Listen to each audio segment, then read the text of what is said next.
Do you like spending money? I sure as don't. My name is Joe VT, and I'm going to save you a bunch of money on a really good gaff, okay? You go online, you want to buy you a bamboo gaff, custom wrapped or whatever. It's going to cost you 200, maybe 300. Go to some places, maybe 400, maybe 500 bucks. But I'm going to tell you how to make a sick gaff for about 30 bucks. When I was in California, all the boats over there, they have, I guess, unlimited supply of this finished, I forgot what the deal with this bamboo is, but it is not like bamboo you just chop down in your mom's backyard or whatever. It is like treated with something, so it's not like just raw bamboo. What they use is about 10 to 12 foot sections of this. They use paracord, duct tape, and gaff hooks that they get on the internet, or there's actually a lot of shops over there that sell them. And all the long range boats make their own gaffs because it's super cheap. If you've seen in my other videos, we have used a couple of these kind of gaffs.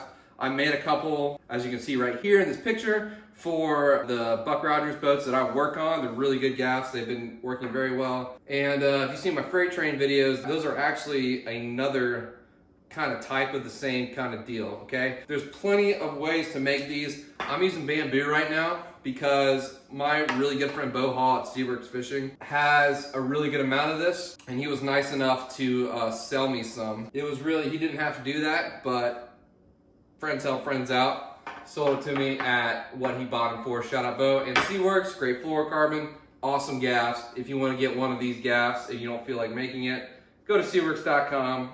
Hit up Bo on Instagram, he'll get you one. You can also make these with dowel rods.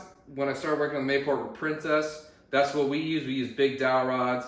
If you're up north, like I know a lot of you guys are, you can actually use broken hockey sticks. A lot of those bluefin guys up there, that's what they wrap them with. You can use broken lacrosse sticks. I've seen people make them with like essentially walking sticks or whatever, like those, I don't know, like tree limbs. Yeah, they're essentially canes. Strong stuff. So there is actually a very, very broad number of things you can make it out of. And as you've seen in those freight train videos that I posted, that was actually made with I think a 10 or an 11/0 Wahoo hook and a broken fishing rod. So you just strip the guides off, strip whatever off, and then you just wrap it. And those were actually epoxy. I'm not gonna epoxy this, but see, there's like an unlimited amount of things you can do it with, and they're really, really easy to make. And obviously, you know, we're gaffing 40-pound, 50-pound grouper with them, no problem. They're very, very, very strong. So it's a really good way to save money, and they're actually really good gaffs. I bought these hooks on eBay. The ones I made for the Buck Rogers boat are this size. I think these are 3 and like some change inch gaps right there. Those are really good for kingfish, good for wahoo, good for cobia. They're really, really awesome hooks. I will put the link, I bought these on eBay, I'll put the link into there. This one right here is obviously much, much smaller, but this would be really good for snake kingfish, you know, smaller wahoo. I plan on using it mainly for, you know, snapper or mutton snapper, mangroves or whatnot, African pompano. This skinny hook will make it so you don't cradle them and lose fish. That's the best part about these little ones, little pig gaffs or whatever. And I have one of these on the boat already. But even though, like, I know some of you guys do troll for kingfish, some of those 10-pound kingfish, even though this isn't exactly a very wide hook, you're still gonna be cradling some fish if you don't hit it perfect. That's why I'm making one of these right here for all kinds of stuff. For you West Coast people, because I know some of you guys are here for my long range stuff, these are really good for your schoolie yellowfin offshore San Diego, and just smaller tuna, smaller yellowtail, whatever. So this is actually a really, really good tool to have. So I'm gonna have one of these on my boat and one of these on my boat. So the first step of this, you see, if you're gonna be using this kind of hook right here, this one has like a little elbow right here that you insert. You need to insert it, you know, wherever this bend is right here, kind of like that. But this is what I will tell you. If you're using wood, you have to make the hole big enough for it to be through. Don't make it too big. You know, you still want it to be like, you know, you're pressing it in there, but especially if you're using bamboo, you will split the bamboo if you make the hole too small. I've done that before. I know it's like not expensive to buy this kind of stuff, but it is a pain in the ass because I buy my stuff the exact length I want it, and you will split bamboo, you will split dowel rods. If you have hollow stuff, it's gonna be less of an issue if it's metal or whatever, but you have to make sure the hole's big enough. That's my first tip. Just to walk through the steps, gonna drill a hole right where the bend is. You can kind of see where that hook is bending right there, right about here. Line it up with that. You either mark it with a pencil or a Sharpie or whatever. Honestly, I just, go ahead and just mark it like that with the end of the hook there. Drill the hole, insert the elbow, and then you're gonna tape it. I use Gorilla Tape. It is very, very waterproof, and it's pretty much the best duct tape on the market. I would suggest using that. Any duct tape works, but definitely Gorilla Tape is by far the best stuff you can use. And then you're gonna whip it with paracord. Here's a little small piece of it. I'll show you what I'm using this little loop for later, but you can get this paracord pretty much at any hardware store. You might be able to get it at like an outdoors climbing store, whatever, like an REI kind of deal, or maybe a Dick's Sporting Goods. Obviously, this stuff is on Amazon. It's not expensive, very, very sturdy, very strong, good stuff. Obviously, the very simple deal with construction is measure twice, cut once, drill once. I did it about 2 millimeters too low the first time on my mark, so I redid it. I put it right there. You're gonna drill a little hole. Craftsman drill.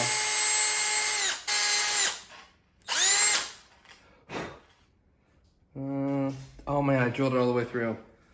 It's not gonna be that big of a deal for me, but all the pieces that you're probably gonna be getting are not gonna have that issue. This is a really, really skinny piece, end piece, which is perfect for a pick gaff, small gaff like I'm using, but I don't know what my point is. You'll be okay. I accidentally drilled all the way through. Alrighty. It's actually fitting there kind of decent. It's kind of hanging off a little bit. It's not that big of a problem. I guess it'll be okay. Yeah, it's gonna be all right. No, I can burrow it out a little bit more if I really wanted to, but I might try to push it in. That's close enough. I just don't want to split it. It's pretty much laying right on it. So we're gonna tape it and then we're gonna whip it. So like I said, I like using Gorilla Tape just because it's super durable. So insert your hook there. Make sure it's perfectly straight. And then we're gonna duct tape her down. Center her up. So just make sure it's in there stiff. Just try to lay her on there. Start taping it. Go all the way down. Okay, so I'm kind of all the way down the gaff here. You just want to make sure you get a couple good tight wraps. Kind of see where like that it goes, inserts into the bamboo. You just want to make sure it's nice and taped down, flush to the shaft after you pass that insertion there, or the eye of the hook that you're using. All right, after, like I said, you get past the elbow, you want to finish it off as tight as you can. I kind of messed up my chair and messed this up just a little bit, but like I said, you can actually cut this as it gets down. See, it's pretty close to being, I guess, flush, kind of. That's actually kind of ugly. But I'll probably end up cutting it, kind of like right here. You can see this is where the end of the elbow is. I'll probably take a knife and just cut all of this around after I whip it. So now that we have this taped down, if you want to be super cheap and super risky, if you use Gorilla Tape, you probably could just be okay with using this and every couple of weeks just retaping it. But if you want to be official, you want to whip it with paracord. So before you start whipping, this is what you need to tie first, because you kind of need to keep pressure the whole time. So this is like a 12-inch piece of that paracord with just a little figure 8 knot at the top. You need this loop because you're eventually gonna have to pull it through. I guess I'll walk you through exactly what I'm gonna do. Lay a piece of this paracord down right here, vertically with a shaft. And then you're gonna wrap it around like one time, just like that, and wrap it underneath like that. And as tight as you can the whole way down, you're gonna eventually just keep on wrapping it around. And once you get to about, let's just say, pretend I wrap the whole way down, and once you finally get to about like right here, what you're gonna do is you're gonna take this loop right here. So you lay that loop down, you're gonna keep wrapping on top of this loop as tight as you can. And the reason you do that is, so once you get to the end, down here, you're gonna cut this paracord, and you're gonna thread it through this loop, and you're gonna pull this loop all the way through all the whips you've done and make it tight. So that's the way you have it, so it's like as tight as possible and there's no loose ends or whatever. So that's a step. But yeah, make sure that you tie this before. I forgot to done it before, and it's a pain in the ass to try to hold on and keep your whips tight and tie this thing. So we're gonna get started. All right, so as you can see, it might take a couple wraps to get this thing to stop spinning. Sometimes it just won't spin at all. That's the first time that's happened to me. But like I said, as tight as you possibly can, just hammer it down, lay it right as close to the previous wrap as you can. Just keep on going. And this is actually hurting my hands pretty bad. You need to actually have a couple wraps in your hands. Just kind of let it slide through, which is where the gloves come into play. But I'm no sissy, and I don't have gloves, so this is what I'm doing. Like as you can see, so far, keeping it tight. That's really, really solid, really, really tight. It's a good start right there. So I'm gonna keep on whipping it down. I'll show you guys when to lay down that loop. I don't even know if I have needle nose at this house. Damn. Don't be dumb like me. You need needle nose to pull it through. You can't just force it through. God, this is annoying. Now you have to carry this thing around the whole entire house, keeping it tight, looking for needle nose. Got vice grips. Damn, I cannot believe it. I'm gonna carry needle nose. I knew I was forgetting something.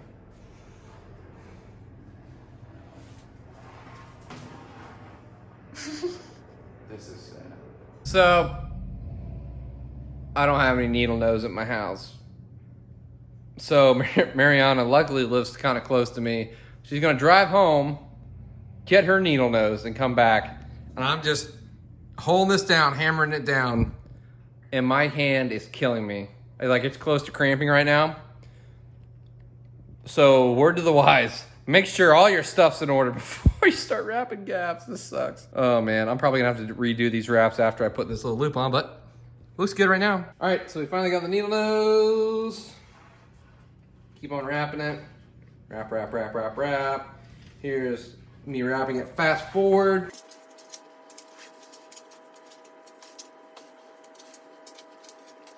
All right. And now here, we are finally past, you can see we're kind of past the end of the hook. About a 1/2 inch, 3/4 of an inch down on the side. I'm gonna take some scissors and cut this and thread it through the loop and complete this gaff. All right, so you cut it, you take your loop and you thread it through.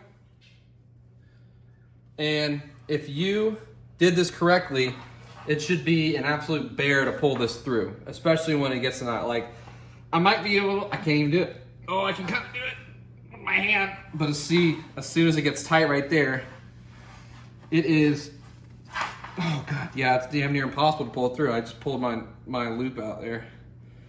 So, as you can see, little figure 8 knot.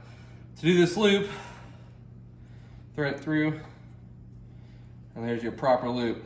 So, the fact that I put this much heat on it, and it's literally impossible to grip it by hand, you know, that is when you properly whip this tight enough for this to be durable. I literally can't do it. These are actually sick, little vice grips, yeah. So use needle nose or any kind of like pliers or whatnot, and just thread it through the middle of the top of the loop, and just start rolling on it. Just like that. Slowly, as you can see, you'll just start pulling it through. It's still a bear, even with this rolling, to get it through. I can't even do it. Just roll it through. Good God, it's tight.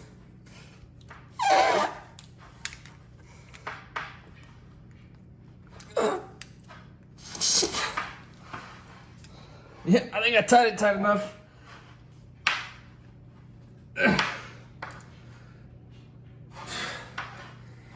If you're doubting that this hook will stay on with just a little bit of paracord, I'm not a weak guy, to say the least.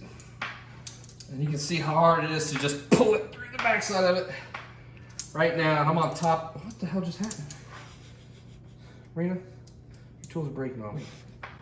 Anyways, you can see how hard it is to just pull a thin diameter rope through this. So you can actually see it's through this now. And if you really want to, it's not a bad idea to leave this doubled up in here. You can actually do that. I'll probably pull it a little bit more just so I get rid of this because it looks ugly. But you know, the tighter the better. Pull it all the way through. There is going to be less tension, so I'll probably try to pull this another 1/4 inch or whatever, and then cut it off. Well, oh wow, that just popped right through. So here we are. So what you're going to want to do is you actually want to use a knife for this because you can get it closer. Just be careful not to mess up any of your paracord that is part of the gaff. Just cut away this excess right here. At least try to. Just be very careful. Skim it right on top. And what you can do now is you can kind of push this back over. As you can see how this was kind of, like I said before, how this has kind of some edges right here. If you do this with round needle nose, this probably won't be an issue. You know, see how it actually tore up the duct tape this time, not the actual paracord, so that's better, but you know, something rounded off. So you can kind of stuff it back in there and just, you know, put it right on top there. And there you go. That's how you make a $300 gaff in 20 minutes. Just like that.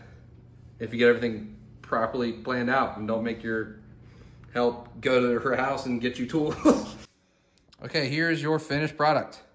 So as you can see, I went back and I cut back the Gorilla Tape a little bit. It's kind of like it's slightly deep, as you can see.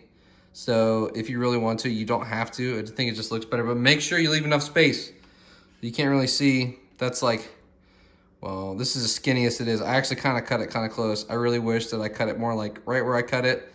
And so you have about maybe a 1/2 inch of tape, but as you can see, that's pretty gaff right there.